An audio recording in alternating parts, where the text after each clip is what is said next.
ઓમ શ્રી ગણેશાય નમઃ. જય શ્રી કૃષ્ણ મિત્રો. સત્સંગનું ફળ શું? સત્સંગ કરવાથી શું ફળ મળે છે? તો આજે આપણે નારદ મુનિ અને શ્રી કૃષ્ણ ભગવાનની વાર્તા સાંભળીશું. નારદ મુનિ અને શ્રી કૃષ્ણ ભગવાન વચ્ચેની જે વાર્તા વિલાપ થઈ રહ્યો છે, જે વાત થઈ રહી છે, એ આપણે આ વાર્તામાં સાંભળીશું. તો મિત્રો, આ વાર્તા મહત્વપૂર્ણ વિડીયો તમે પૂરો ધ્યાનથી સાંભળજો. એક વખત નારદ મુનિ શ્રી કૃષ્ણ ભગવાન પાસે આવ્યા. તેમણે પ્રશ્ન પૂછ્યો. નારદજી શ્રી કૃષ્ણ ભગવાનને કહે છે કે પ્રભુ, એક પ્રશ્ન છે, મને એનો જવાબ આપો કે સત્સંગનું ફળ શું છે? શું ફળ મળે છે સત્સંગ કરવાથી? ભગવાને સહજપણે કહ્યું, નારદજી, તમારા પ્રશ્નનો ઉત્તર તો આ નરકમાં પડેલો મોટો કીડો છે તે તમને આપશે. તેની પાસે જાઓ. શ્રી કૃષ્ણ ભગવાનની વાત સાંભળી નારદજી નરકમાં રહેલા કીડા પાસે ગયો. નારદજીએ કીડાને પ્રશ્ન પૂછ્યો કે એ કીડા, મને એક પ્રશ્નનો જવાબ આપ કે સત્સંગનું ફળ શું હોય છે? એટલે કીડાએ નારદજી સામે જોયું અને તેણે તરત જ દેહ છોડી દીધો. મરી ગયો કીડો. નારદજીને પ્રશ્નનો ઉત્તર ન મળ્યો એટલે પાછા તે ભગવાન પાસે આવ્યા.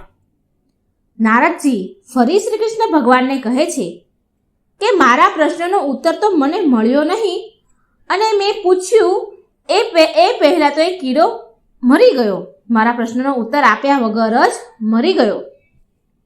માટે પ્રભુ, તમે જ મને મારા પ્રશ્નનો ઉત્તર આપો કે સત્સંગનું ફળ શું હોય છે? નારદજીની વાત સાંભળી ભગવાન ગંભીરતાપૂર્વક કહે છે, જુઓ, પેલા માળામાં તાજું જ જન્મેલું પોપટનું બચ્ચું છે. તમે એની પાસે જાઓ અને એને જઈને પૂછો, તે તમને સત્સંગનું ફળ બતાવશે. ભગવાનની વાત સાંભળી નારદજી ભગવાનનો આદેશ લઈ નારદજી તેના પ્રશ્નના સમાધાનની આશાથી અને નારદજી તાજા જન્મેલા પોપટના બચ્ચા પાસે આવ્યા અને તેને પ્રશ્ન પૂછ્યો કે સત્સંગનું ફળ શું હોય છે? શું મળે છે સત્સંગનું ફળ? પોપટના બચ્ચાએ આંખ ઉઘાડીને નારદજી સામે જોયું. મહર્ષિ નારદ સામે જોયું ત્યાં તો તેની આંખ બીડાઈ ગઈ અને તરત જ તે મરણ પામ્યું. એટલે નારદજી તો ગભરાઈ ગયા અને મનમાં વિચાર કરવા લાગ્યા, શું સત્સંગનું ફળ મરણ હશે? જેને હું આ પ્રશ્ન પૂછું છું તેનું મરણ થાય છે, તે મરી જાય છે. આવું કેમ?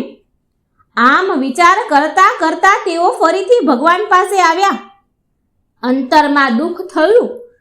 દુઃખ પામતા ભગવાનને નારદજી કહે છે, શ્રી કૃષ્ણ ભગવાનને કહેવા લાગ્યા, તમારે મને સાચી વસ્તુ કહેવી હોય તો કહો. આ પ્રશ્નનો ઉત્તર તમારે મને આપવો હોય ને તો આપો, કારણ કે જેને પણ હું આ પ્રશ્ન પૂછું છું એના પ્રાણ જતા રહે છે, તે મરી જાય છે.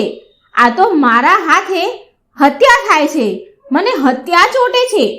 માટે મારી તમારી સલાહ મારે માનવી નથી. હવે તમે કહો એવું હું કરીશ નહીં. શ્રી કૃષ્ણ ભગવાન તો આ વાત સાંભળી હસવા લાગ્યા અને કહે છે, નારદજી, તમે અકળાશો નહીં, તમે હાકડા બાકડા થશો નહીં. તમારે જો આ પ્રશ્નનો ઉત્તર તમારે જાણવો હોય તો પેલું ગાયનું વાછરડું હમણાં જ જન્મ્યું છે તેને જઈને પૂછો. તમને તમારા મનનું સમાધાન, તમારા પ્રશ્નનું સમાધાન થઈ જશે. નારદજી પહેલાના પ્રસંગથી ખૂબ દુઃખી હતા, ક્ષોભ હતા. દુઃખી થતા ડરતા તે વાછરડા પાસે આવ્યા જે તાજું જન્મ્યું હતું. ધીરેથી તેના કાનમાં નારદજીએ પૂછ્યું કે સત્સંગનું ફળ શું? જવાબની રાહ જોતા નારદજી તો ઊભા છે. નારદજી ઊભા હતા, પરંતુ નારદજીના સામે વાછરડાએ જોયું અને નારદજીને જોતા જ વાછરડું ધરતી પર ઢળી પડ્યું અને મરી ગયું. આથી નારદજી અત્યંત નિરાશ થયા અને મનમાં વિચારે છે કે મને તો ગૌ હત્યાનું પાપ લાગ્યું. ગૌ હત્યાથી તેમનું મન ઉદાસ થઈ ગયું. તે નિરાશ થઈ ગયા. તે તો ઉતાવળે ત્યાંથી સીધા ભગવાન પાસે લડવા માટે, ઝઘડવા માટે દોડતા આવે છે, હાફડા ફાફડા થઈ, કારણ કે એને 3 મૃત્યુની હત્યાનું પાપ લાગ્યું છે. દોડતા ભગવાન પાસે આવ્યા. શ્રી કૃષ્ણ ભગવાનને કહે છે, તેમને કહે છે, પણ ભગવાન નારદજીને શાંત કરે છે. નારદજી ભગવાન જોડે લડે છે. પછી શ્રી કૃષ્ણ ભગવાન નારદજીને શાંત કરે છે. શાંત થાવ નારદજી, તમારા પ્રશ્નનો ઉત્તર હવે તમને ચોક્કસ મળશે. શ્રી કૃષ્ણ ભગવાન આશ્વાસન આપતા આવું નારદજીને કહે છે અને કહે છે કે પેલા નગરમાં જાઓ, આ નગરના રાજા પાસે જાઓ. હમણાં જ તેને ત્યાં પુત્રનો જન્મ થયો છે. તમે જઈને તેને પૂછો, એટલે તમારા પ્રશ્નનો જવાબ એ જરૂર આપશે. તમારા પ્રશ્નનું સમાધાન થઈ જશે. નારદજીએ ભગવાનને કહ્યું, અત્યાર સુધી તો કીડાને, પોપટને અને વાછરડાને પૂછ્યું ને તો તેના પ્રાણ ગયા છે. તે માટે તો મને કોઈએ કંઈ કહ્યું નથી. પણ હવે જો રાજા પાસે જાઓ અને ફરી તેમ જ થાય, ફરી તે રાજાના પુત્રનું મૃત્યુ થાય તો મારું તો શું થાય? મને આટલી બધી હત્યાઓનું પાપ ચડે.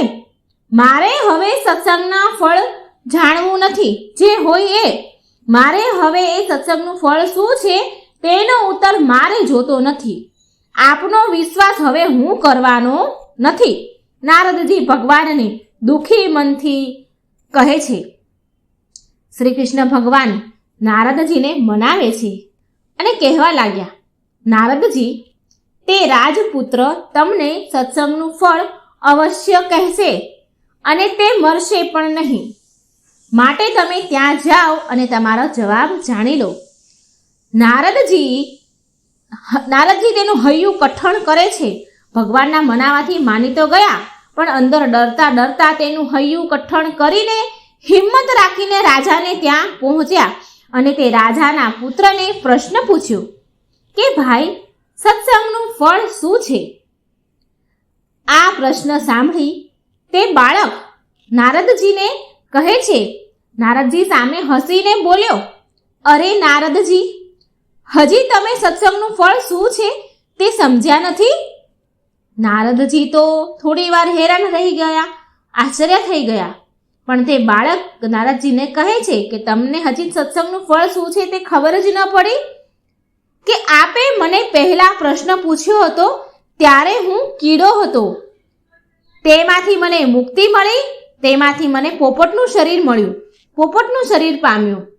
ત્યાં પણ આપના દર્શન થયા મને, ત્યાં પણ આપના દર્શનથી મને મુક્તિ મળી.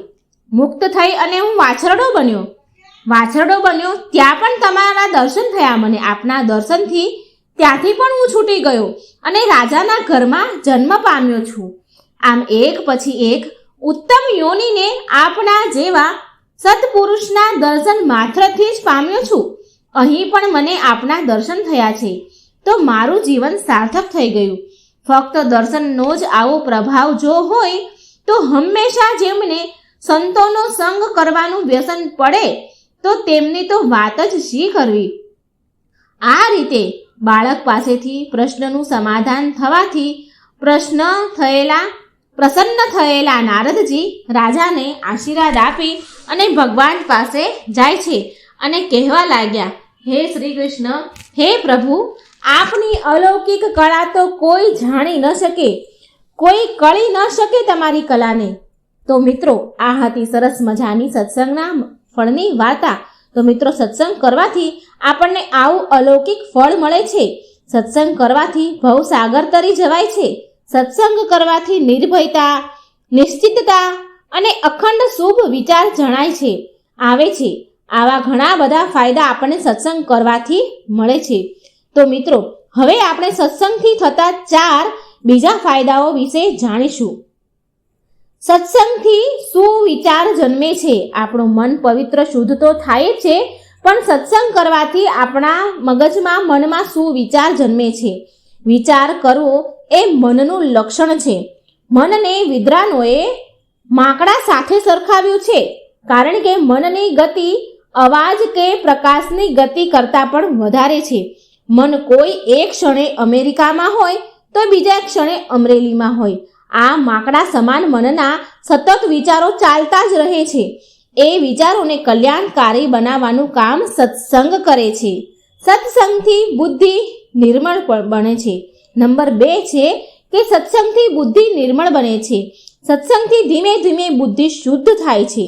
ભગવાન શ્રી કૃષ્ણએ ગીતાજીમાં જીવ પાસે મન અને બુદ્ધિ આ 2 ચીજ કહી છે. અહીં સત્સંગ દ્વારા મનના વિચારો શુભ બને છે અને બુદ્ધિ શુદ્ધ બને છે. સત્સંગ કરવા છતાં જો બુદ્ધિ શુદ્ધ ન થાય તો માનવું કે આપણે જે કરી રહ્યા છીએ તે સત્સંગ નથી પણ બીજું કંઈ છે. સત્સંગથી ચિત્તની એકાગ્રતા આવે છે. નંબર 3 છે, મહર્ષિ પતંજલિ કહે છે કે યોગથી ચિત્તનો નિરોધ થઈ શકે છે, અર્થાત ચિત્તની એકાગ્રતા મળી શકે છે. આ વાત 100% યથાર્થ છે કે પરંતુ જો કોઈ માણસ યોગ ન કરી શકે તો સત્સંગ કરવાથી પણ ચિત્તની સ્થિરતા મેળવી શકશે એ નક્કી છે. માણસનું ચિત્ત એવું છે કે કોઈને કોઈ વિષયમાં એકાગ્ર થઈ જવાનો સ્વભાવ ધરાવે છે. સતત વ્યસ્ત રહેવું એ ચિત્તનો સ્વભાવ છે. સંસારની ક્ષણભંગુર કોઈને કોઈ બાબત ચિત્તે ચોંટી જાય છે. ચિત્તડું ભટકી જાય છે, ભૂલ ભૂલામણીમાં ભટકી જાય છે, એવું બને છે. ત્યારે સત્સંગ એક એવી સ્થિતિ છે જેમાં ચિત્ત એકાગ્ર થઈ જાય છે. ચોથા નંબરમાં છે સત્સંગથી અહંકારનો નાશ થાય છે. ગોપીઓને મદ આવ્યો હતો. શ્રી કૃષ્ણ ભગવાનની ગોપીઓને મદ આવ્યો કે કૃષ્ણને અમારા વગર ચાલતું નથી, આવો અહમ આવી ગયો અને કૃષ્ણ અદ્રશ્ય થઈ ગયા. કૃષ્ણની હયાતીની ઘટનાથી આવેલો મદ અહંકાર કૃષ્ણ અદ્રશ્ય થયા ત્યાં નામ શેષ થઈ ગયું. કોઈને સત્તા, સંપત્તિ, શક્તિ કે સુંદરતાથી મદ કે અહંકાર આવે છે, પણ મદ માટે જવાબદાર ઘટના પૂરી થાય કે અહંકાર પૂરો થઈ જાય છે. આ અહંકારનું લક્ષણ મદિરા જેવું છે. જ્યાં સુધી મદિરાનો નશો હોય એટલે કે મદ હોય ત્યાં સુધી માણસનું વર્તન અયોગ્ય હોય છે અને જેવો મદિરાનો નશો ઉતરે છે તેઓ ફરી પાછો માણસ મૂળ સ્વરૂપમાં આવી જાય છે. અહંકાર મદ નશા કરતાં વધુ ખતરનાક છે, કારણ કે અહંકાર ઘટનાગત નથી પરંતુ સ્વભાવગત હોય છે તથા પ્રાણ અને પ્રકૃતિ બંને સાથે જતા હોવાથી સ્વભાવગત અહંકાર પણ મૃત્યુ સમયે જ નાશ પામતો હોય છે. પરંતુ માનવી જીવતો રહે અને એનો અહંકાર મરે તે માટે સત્સંગ અક્ષીર ઈલાજ છે. સત્સંગ એની દવા છે. તો મિત્રો, આજની આ સ્ટોરી તમને કેવી લાગી જરૂર કમેન્ટ કરજો અને સારી લાગી હોય તો વિડીયોને લાઈક, શેર કરજો. અમારી ચેનલને સબસ્ક્રાઈબ પણ જરૂરથી કરજો. જય શ્રી કૃષ્ણ. રાધે રાધે. Thank you.